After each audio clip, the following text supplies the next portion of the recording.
उन्होंने सांस्कृतिक एकता स्थापित करने में अविस्मरणीय भूमिका निभाई है। संतों ने लोगों को जोड़ा और उनके साहित्य ने करोड़ों लोगों के हृदयों को निर्मल करने एवं जोड़ने का कार्य किया। ईश्वर की भक्ति उन्होंने अपने यात्रा पथ को प्रशस्त करने तथा स्वयं की मुक्ति के उद्देश्य से भले ही की हो, पर कहीं गहरे में मनुष्य के कल्याण का भाव साफ तौर पर झिलमिलाता रहा है। उनकी वाणी देश काल से परे धरती पर अमर काव्य का सृजन करती रही है। उन मूल्यों को काव्यमय अनुभूति का संसार दिया है जिसने मानवता का श्रृंगार होता है। संत अपने भीतर ही सूर्य को उगता हुआ देखते हैं, चंद्रमा के अमृत से स्वयं को तृप्त पाते हैं, हथेली पर नन्हा दीपक रखा हुआ अनुभव करते हैं। उन्हें लगने लगता है ज्ञान ही मुक्ति है या ज्ञान से ही मुक्ति है। तब वे मरकर भी अमर हो जाते हैं। तब जीवन के रहस्य सीधे सीधे समझ में आने लगते हैं। संतों ने ज्ञान भक्ति कर्म की ज्योति अपने अपने क्षेत्रों में रहकर जगाई। कुछ ने संपूर्ण देश में घूमकर भी ये किया। संपूर्ण भारतवर्ष में संत समय विशेष में सांस्कृतिक जागरण और सामाजिक सद्भाव पैदा कर रहे थे। ये कार्य एक आचरण की सभ्यता भी था जिस पर लोगों ने सहज विश्वास कर लिया। आचरण की सभ्यता ही सर्वोपरि होती है। संतों की कथनी और करनी में फर्क नहीं था, इसलिए उनकी वाणी मात्र उपदेश न होकर अनुभव सत्य की संवाहिका है। वे अपने समय के ऋषि और उनका साहित्य काल के फलक पर लिखी गई अमर कविता है। अरे किया भजन नहीं तेरा रे पागल मन मेरा किया भजन नहीं तेरा रे पागल मन मेरा। विंध्याचल और सतपुड़ा के बीच नर्मदा की गोद में बच्चे सा किलकारी बढ़ता हुआ सुंदर निवाड़ है। संतों की वाणी जब पूरे मध्यकाल में संपूर्ण भारतवर्ष को अलग अलग कोणों से अनुगूंजित कर रही थी, उसी मध्यकाल में इस क्षेत्र में संत सिंगाजी की वाणी निर्गुण भक्ति की धारा प्रवाहित कर रही थी। उत्तर में कबीर गा रहे थे, दक्षिण में संत तुकाराम अभंग गा रहे थे, संत नामदेव पंढरपुर में विठोबा के गुणगान कर रहे थे। 1950 वर्षों के आसपास मध्य प्रदेश में निमाड़ में संत सिंगाजी निर्गुण को भज रहे थे। एक धारा सबको जोड़ रही थी और उसमें जनमानस डुबकी लगा लगाकर स्वयं को उजला करने की कोशिश कर रहा था। इन संतों की भाव यात्रा और विचार यात्रा के सूत्र आपस में स्पष्टतः जुड़ते दिखाई देते हैं।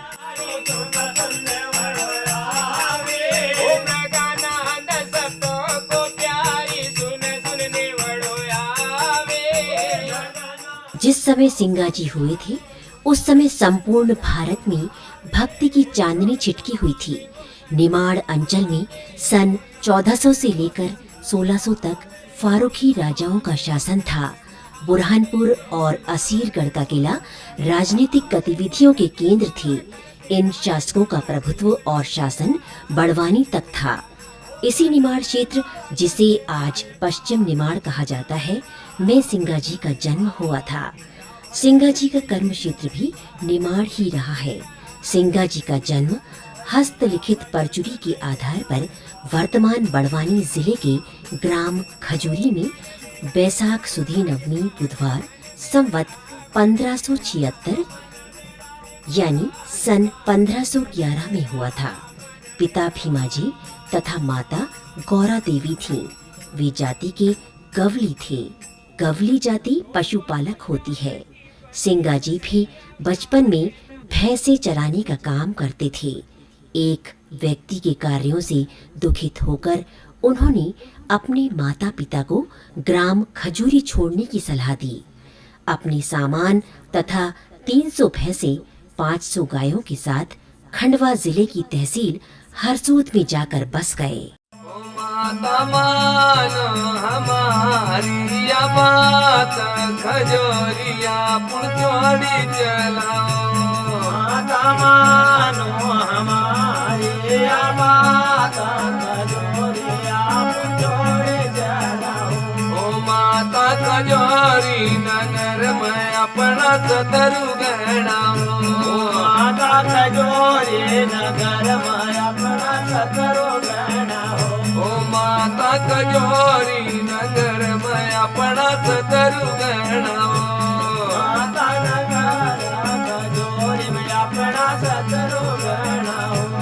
आजा पीता जी पकड़ी दे दघात खजोरिया पुचोड़ी चलाओ आजा पीता जी पकड़ी दे दघात खजोरिया पुचोड़ी चलाओ। बड़े होने पर सिंगाजी ने रामगढ़ के राजा लखमे सिंह के यहाँ नौकरी कर ली। ये संवत 1598 सन 1541 की बात है। वे हरसूद से राम लखमे सिंह की डाक लाने और ले जाने का काम करते थे। लोक में सिंगाजी के चमत्कारों एवं आश्चर्यजनक कार्यों से संबंधित अनेक किंवदंतियां प्रचलित हैं। इन्हें आत्मज्ञान स्वामी मनरंगीर द्वारा गाए गए भजन को सुनकर हुआ। रे मना भाई अंत नहीं हुए कोई अपना समझी ले ओ रे मना भाई अंत नहीं हुए कोई अपना।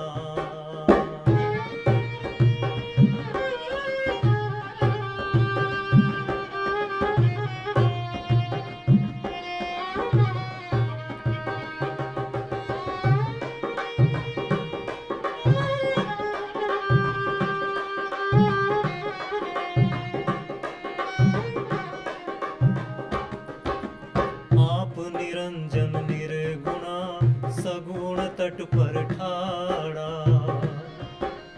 आप निरंजन निर्गुणा सगुण तट पर ठाड़ा ही निर्माया का। सिंगाजी ने पूरा भजन सुना। सुनकर वैराग्य भाव से भर गए। मनरंग स्वामी से गुरु दीक्षा लेने की इच्छा प्रकट की। मनरंग स्वामी ने सिंगाजी से गृहस्थ जीवन को त्यागने की बात कही। सिंगाजी ने राजा लखमे सिंह की नौकरी छोड़ दी, हरि भजन में लग गए। निर्गुण ब्रह्म के गुणगान में तल्लीन होकर जीवन और जगत के रहस्यों को भजनों में तथा अपने सहज वार्तालाप में संसार को बताने लगे। सिंगाजी ने अन्य संतों की भांति ही ज्ञान प्राप्ति हेतु गुरु की महत्ता बताई है। संत सिंगाजी ने जो कुछ आत्मज्ञान के माध्यम से अनुभव किया वह कह दिया। उनकी भजनों में और चिंतन में भाव विचार प्रमुख है, कथ्य ही प्रमुख है। कहन तो अटपटी वाणी में है।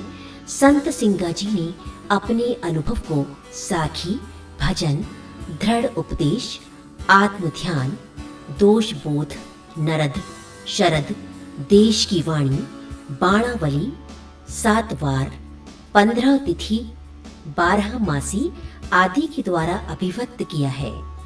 संत सिंगाजी के चिंतन एवं अध्यात्म के विषय में बालापाट वाले बाबा कहते हैं, ये काया नगरी में 13 दरवाजे होते हैं। जब वहाँ फिर क्या देखना, तो विश्व के मालिक है। गुरु सबने किया, भजन नहीं करते। और वो भजन ऐसा नहीं करा जाता मुंह बंद। वो नाम कोई भी मुंह से बोलोगे राशि लगे। वो नाम ऐसा है कि 12 राशि से अलग है। वो नाम लिया नहीं जाता, उसका ध्यान किया जाता है। हमारे अंदर कोट सूर्य का प्रकाश, ये एक प्रकाश मामूली नहीं है। सिंगाजी बाबा ने ये कहा कि ऐसे, अच्छा गीता भी बता रहे कि एक सूर्य तो ब्रह्मांड को प्रकाशित करता है अर्जुन, ऐसे कोटि सूर्य निकले मेरे प्रकाश के तुल्य नहीं है। ये सब वो जो उसी का है। किसका है? निर्गुण निराकार ज्योति स्वरूप, कभी जन्म लेके आए नहीं। ईश्वर अंश जीव अविनाशी चेतन। तो वो जब उनको नाम मिला तो उनके अंदर उनको ये हुआ कि मैं खुद स्वयं हूँ, कि भाई आप आत्मा अपने आप को देखो जो आप। और इस युग में कोई भी सहारा नहीं, तुम करो ना। कली केवल नाम आधारा, सुमर सुमर नर होए बाबा। वो नाम कौन सा? वो नाम अपने को मालूम नहीं और अपने को सहारा नहीं। असली ग्रस्त किसको कहते? अब आ गए तो बता, इस शरीर ग्रस्त है।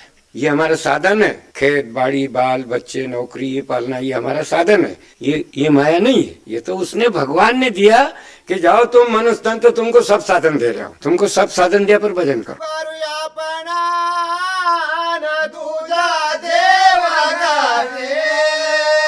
सिंगाजी कबीर की परंपरा के संत हैं। कबीर के राम की तरह ही सिंगाजी के राम निर्गुण निराकार ब्रह्म ही है। सिंगाजी ने उस अजन्मा अगोचर अपरूप ब्रह्म को संबोधित करने के लिए एक नाम भर दिया है और वह नाम राम है। राम के अतिरिक्त निर्गुण केवल ब्रह्म साहिब, गोविंद, सोहम आदि संबोधन भी दिए हैं। सिंगाजी के राम अखिल ब्रह्मांड में व्याप्त हैं। वो सर्वोपरि और सर्वशक्तिमान भी है। वो सकल चराचर में स्थित है। वो सब में और सबसे अलग तथा ऊपर भी है। निर्गुण ब्रह्म न्यारा, कोई समझो समझण वाला। निर्गुण ब्रह्म न्यारा, ये निर्गुण ब्रह्म हृदय के भीतर ही स्थित है। उसे और कहीं नहीं खोजा जा सकता। वो घट भीतर ही समाया हुआ है। वे कहते हैं, जलम सिराणा मुनि जन पार निपाया। खोजत शिव जी था क्या, ऐसा वो अपरम पारा। शेष सहस मुख रट हो निरंतर, रेण दिवस एक सारा। ऋषि मुनि अरु सिद्ध 84, 33 कोटि पचिहारा। निर्गुण ब्रह्म न्यारा। ये सिंगाजी बाबा के 4 लड़के, कालू, भोलू, सद्दू और दीपू, और एक इनकी लड़की नानी बाई। ये 5 बाबा के बच्चे थे। और सिंगाजी बाबा, बड़े भाई लिम्बा जी और छोटे सिंगाजी बाबा और कृष्णा बहन, ऐसे ये 3 भाई बहन ये थे। सिंगाजी बाबा की ग्वाड़ी पे ही मतलब शादी हो गई जसोदा बाई से। जो छत्तीसगढ़ी करते आए थे वहाँ सिंगाजी बाबा की शादी हुई और फिर ये हरसुद आ गए थे। और ये बच्चों का जन्म हुआ तो सिंगाजी बाबा साथ रहते, कालू, भोलू, सद्दू, दीपू और नानी भाई, ये 5 बच्चे। और जब कालू बाबा की सगाई कर दी थी महेश्वर के पास में पीपले बुजुर्ग करके गांव में, तो सिंगाजी बाबा के बड़े लड़के कालू बाबा के वहाँ सगाई कर दी। तो कालू बाबा वहाँ अपने दिन भर मवेशी चराए और शाम को नर्मदा जाए और नर्मदा जी में कंबल बिछाए और उस पार होके पिपले चले जाए। ये क्रम चलता रहा। तो शादी नहीं हुई थी। तो इसी स्थिति में वहाँ बाई को कुछ आशा रहेगी। तो लोगों ने एक रोज सिंगाजी बाबा ने कहा भी बिस्तर खाली है, कालू कहाँ गए? तो उन्होंने कहा अभी तो बिस्तर तो खाली है, कोई भी नहीं। वो आप सियाबल दादाजी में तो सुसाल गया था, पहले बोल के जाना था भैया। तो बोले मैं बोल के तो नहीं गया, इसलिए गलती हो गई मेरी। तो क्या हुआ कि वो वहाँ भाई को कुछ आशा रहेगी। लोगों ने मीटिंग रखी, पूछा कि भाई कि ये क्या है। फिर उन्होंने भाई ने कहा बोले कि मेरे पति मेरे यहाँ आते जाते हैं, इसलिए मतलब ने। तो वो फिर उनको 2 लड़के हुए कालू बाबा के, औलिया जौलिया। बड़े का नाम भलादास, छोटे का नाम दलूदास। तो ये जो वंश परंपरा है, भलादास जो महंत प्रथम सिंगाजी बाबा की समाधि पर प्रथम महंत भलादास जी हुए हैं। भलादास जी के 2 लड़के, एक दलूदास, भलादास जी के भाई भलादास और दलूदास। तो दलूदास तो ब्रह्मचारी रहे, कालू बाबा के 2 लड़के, और भलादास जी के वंशज 2 लड़के। भलादास जी का एक लड़का सिंगाजी समाधि स्थल का संरक्षण महंत बने दूसरे नंबर पे, और एक लड़का खजूरी के महंत हुए जन्म स्थान के। आज वो परंपरा आज भी चली आ रही, वहाँ भी सिंगाजी बाबा के वंशज ही महंत है। और पिपले सिंगाजी में बाबा में भी, पिपले सिंगाजी में भी आज यहाँ भी सिंगा जी के वंशज ही महंत हैं, जो आज 14 पीढ़ी हो गया। समाधि से लेके आज तक 14वें महंत है शिवनारायण जी। पहले रामकरण जी महंत थे। रामकरण जी ने 8/4/1932 को समाधि ली और 8/4/32 से लेके मंगीलाल जी महंत रहे। मंगीलाल जी ने 28/6/2001 को समाधि ली और तब से शिवनारायण जी महंत आज गादी पर आसीन है, जो ये 14वें महंत हैं।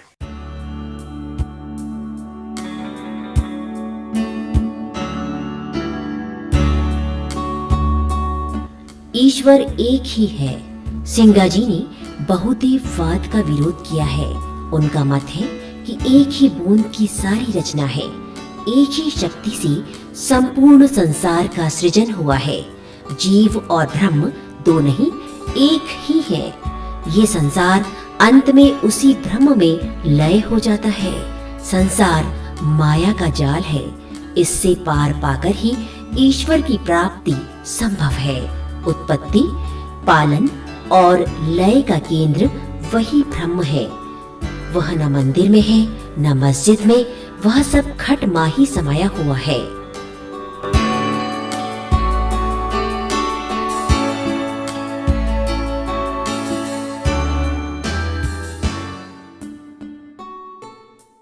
संत सिंगा जी ने पूजा पाठ, जाति वर्ण, कर्मकांड, मूर्ति पूजा, रोजा नमाज आदि बाहरी उपाधनों का विरोध किया। उन्होंने साधना के भीतरी पक्ष पर जोर दिया। तमाम बाहरी दिखावट और बनावटी साधनों को उन्होंने अस्वीकार किया। ये व्यक्ति की दृष्टि को साफ करने और समाज को स्वस्थ रखने के लिए आवश्यक था। हिंदू तुरक कहे सब कोई, मूल दुई का एक ते होई। उन्होंने साधना की सही राह बताई। रे बाकी कबूली न बाहर आय न भुलाना। बाबा तुम्हारे बाकी कबूली न बाहर आय न भुलाया। अरे घर बाबा तुम्हारे बाकी कबूली न बाहर आय न भुलाया। इसीलिए संत सिंगा जी ने मनुष्य जीवन की पवित्रता और सामाजिक स्वस्थता के लिए किसानी और कृषि कार्य से संबंधित उपकरणों का प्रतीकात्मक प्रयोग करते हुए साधारण जन की समझ में आने वाली बात अपने प्रसिद्ध भजन में कही है। खेती खेड़ो रे हरि नाम की, जेम तो मुख तो लाभ होए। खेती खेड़ो रे हरि नाम की, जेम तो मुख तो लाभ होए।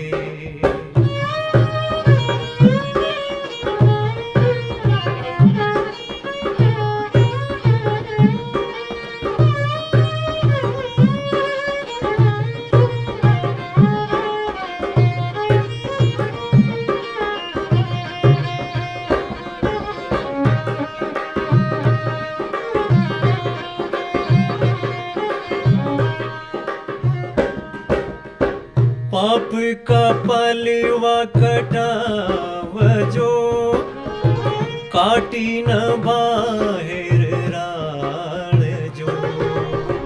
कर्म की कासी चाव जो, खेतिया चौकी थायो। मन रे पवन दोई बैल छे, सुरती रास लगाव जो। प्रेम पिराणो कर धरो, ज्ञान की आर लगाव जो। खेती खेड़ो रे हरि नाम की, जेम तो मुख तो लाभ होए। संत सिंगा जी ने मन की पवित्रता तथा मनसा वाचा कर्मणा पर बड़ा जोर दिया है। संत सिंगा जी की समाज सुधारक दृष्टि एवं आध्यात्मिक उच्चता के कारण ही निमाड़ सहित मध्य प्रदेश के करोड़ों जनमानस की आस्था और श्रद्धा उनके प्रति है। उनकी कर्मभूमि तथा समाधि स्थल ग्राम पीपलिया सिंगाजी में प्रतिवर्ष शरद पूर्णिमा पर 10 दिन तक विशाल मेला लगता है। समाधि स्थल के संबंध में महंत श्री शिव नारायण बताते हैं। संत सिंगाजी की समाधि पर घी तो जो है ज़्यादातर पशुपालक ही चढ़ाते हैं, और जो अखंड ज्योति है वो करीब 450 वर्ष से लगातार जल रही है, और उस अखंड ज्योति के लिए ही ये घी चढ़ाया जाता है और प्रसादी के रूप में शक्कर इत्यादि चढ़ाई जाती है। वो मक्खन मिश्री के हिसाब से एक पशुपालक होने के नाते वो मक्खन में मिश्री या शक्कर मिलाने की प्रथा पहले चली आती थी, इससे शक्कर अधिक चढ़ती है यहाँ पर। करीब पुराने समय में नीचे 2 एकड़ जमीन पे बना हुआ था और उतना ही NHDC के माध्यम से और सरकार के माध्यम से ऊपर बना करके दिया गया है। यहाँ घी का भंडार अलग रहता है, नारियल का भंडार अलग रहता है। तुलादान उसको कहा जाता है कि जो भी व्यक्ति पीड़ित रहता है, उन्होंने कहा मैं अच्छा हो जाऊंगा तो गेहूं से तोलूंगा कि शक्कर के से तोलूंगा कि गुड़ से तोलूंगा, तो उसका भंडार यहाँ अलग रखा जाता है। यहाँ पर चढ़ी हुई किसी भी वस्तु का क्रय विक्रय नहीं किया जाता, प्रसाद के रूप में सब बांटा जाता है। घी जो है वो अखंड ज्योति के काम में लेते हैं, और किसी धार्मिक कार्यों में अगर जरूरत पड़ती है तो हम लोग यहाँ से दे भी देते हैं। लिफ्ट की तो हम ट्रस्ट के द्वारा ही कर रहे हैं, और ये जो सीढ़ियाँ लग रही है कि एजेंसी NHDC है करने वाली, और उसके माध्यम से लग रही है। उनके आवास की व्यवस्था अभी तो निजी 3 आश्रम बने हुए हैं और एक आश्रम ट्रस्ट से ही बना हुआ है। बर्तन वगैरह, उनको ठहरने के लिए बिस्तर वगैरह की कंप्लीट व्यवस्था है। तो वंशानुगत शुरू से ऐसा चला रहा है कि महंत का बड़ा लड़का होता है उसे ही महंत गादी प्राप्त होती है, और इस हिसाब से ये श्रृंखला चली आ रही है। मैं आज 14वीं पीढ़ी पर महंत हूँ, मतलब मेरे पहले 13 महंत हो चुके हैं। ये ट्रस्ट सिंगल मैन ट्रस्ट ही है, जो महंत है वही उसका मुख्य ट्रस्टी रहता है, इसमें कोई सदस्य वगैरह नहीं है। ट्रस्ट तो प्राइवेट रूप में इतना बड़ा खर्च नहीं कर सकता है, और शासन की ओर से अभी कोई योजना नहीं है। यहाँ से 12 किलोमीटर दूर वो एक पर्यटन स्थल बना रहे हैं, वहाँ से वो यहाँ तक आने की नौका की व्यवस्था का उनका विचार है ऐसा, और वो बन करके तैयार हो रहा है।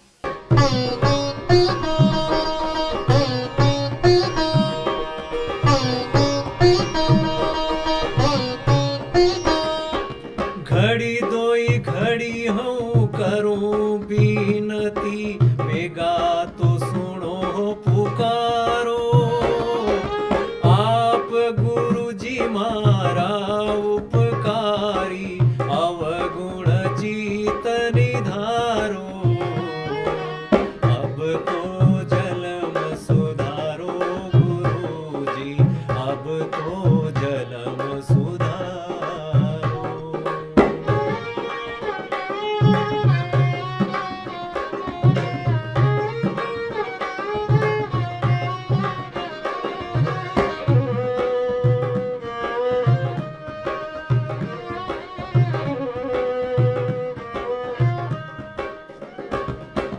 गुरु बिना ज्ञान ध्यान सब फोकट, फोकट नेम हजारों।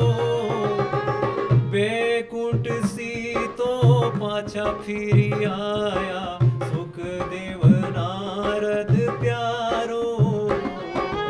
अब तो जल आज संत सिंगाजी जन की आस्था और विश्वास के केंद्र है। उनके भजन जन जन के कंठहार हैं। सावन शुक्ल नवमी को प्रतिवर्ष समाधि स्थल पर हजारों श्रद्धालु आते हैं एवं अपनी आस्था प्रकट करते हैं। इस संबंध में ग्राम वासियों एवं श्रद्धालुओं से चर्चा की तो लोक विश्वास की ये जानकारी मिली। ये चढ़ा हुआ था, जैसे मेरा जानवर बीमार हो गया कि गुरु महाराज मेरा जानवर बीमार हो गया है तो अब इसको ठीक करो, तो वो ठीक करते थे। उसका घी यहाँ पहली छाछ का निकाल के यहाँ चढ़ाते हैं। बहुत दूर दूर से आते हैं साहब। हम यहाँ से 200 किलोमीटर से आए हैं। बाबूलाल मेरा नाम, 20 साल से ज्यादा हो गए। हम 5 लोग आए हैं। हमारा गांव यहाँ से 220 किलोमीटर। इनकी दूध तले वहाँ आगे एक मंदिर है, वहाँ इनका जानवर बैठते थे। यहाँ ये नीचे दर्शन करने के लिए, मतलब डबल चढ़ाव है ये दर्शन करने का। ये दर्शन निकल मतलब दर्शन करके निकलने के लिए। मेरा नाम है शेख समीर जगदीश यादव। हम भाई जगवाड़ा रहते हैं, सतवा तहसील। यहाँ कम से कम 12 बार आ जाते हैं। पर इसके पहले करीब 1-2 बार आ जाते थे, करीब ऐसा तो 20 साल हो गया था। पहले यूँ उनकी जो भूमि थी वो लगने का तो बहुत ही बढ़िया लगती थी।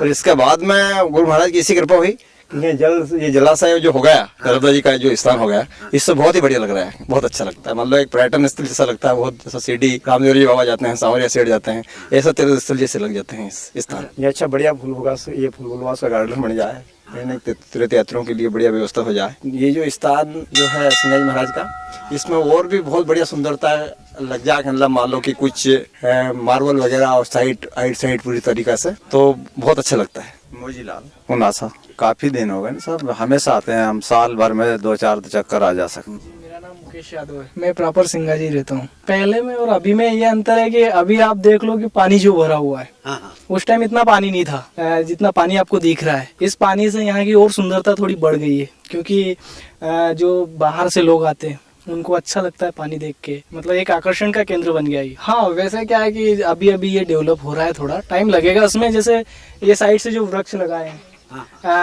कुछ समय तो लगेगा इनको बड़े होने में। पर्यटन तो होना ही चाहिए, मतलब क्योंकि पब्लिक बहुत आती है यहाँ पे। संत सिंगाजी की भक्त खेमदास द्वारा रचित परचूरी में समाधि लेने की घटना इस प्रकार है। भक्ति परंपरा के महान संत सिंगाजी ने संवत 1616 में समाधि ली। उन्होंने इच्छा से देह त्याग किया। इसके साथ ही उनके गुरु का संदेशा भी मिला कि अब सिंगाजी को देह त्याग कर समाधि ले लेना चाहिए। गुरु ने सावन शुक्ल पूर्णिमा को देह त्यागने को कहा था। सिंगाजी ने गुरु आज्ञा को शिरोधार्य करके उससे पूर्व ही सावन शुक्ल नवमी को अपने समस्त परिजनों की उपस्थिति में इच्छा से देह त्याग कर समाधि ले ली। ऐसे तत्वज्ञानी और मानव को राह दिखाने वाले संत सिंगाजी की वाणी अमर है।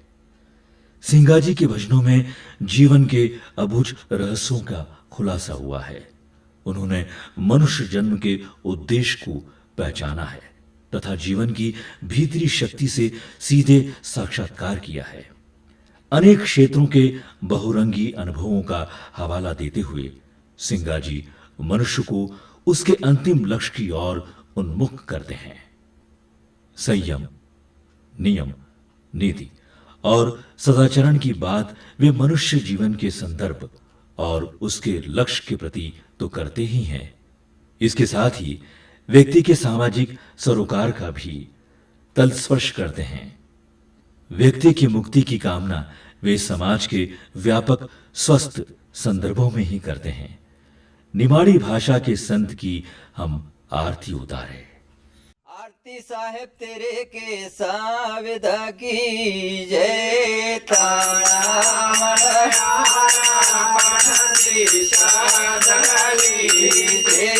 सीता जो होया तो फूला चढ़ाओ, सीता जो होया तो फूला चढ़ाओ, चरणा जो होया चरणामृत लीजे। चरण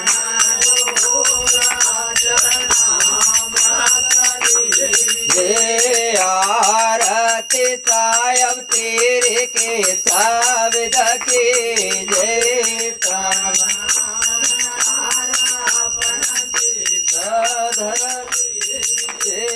मुख हुए तो मिष्ठा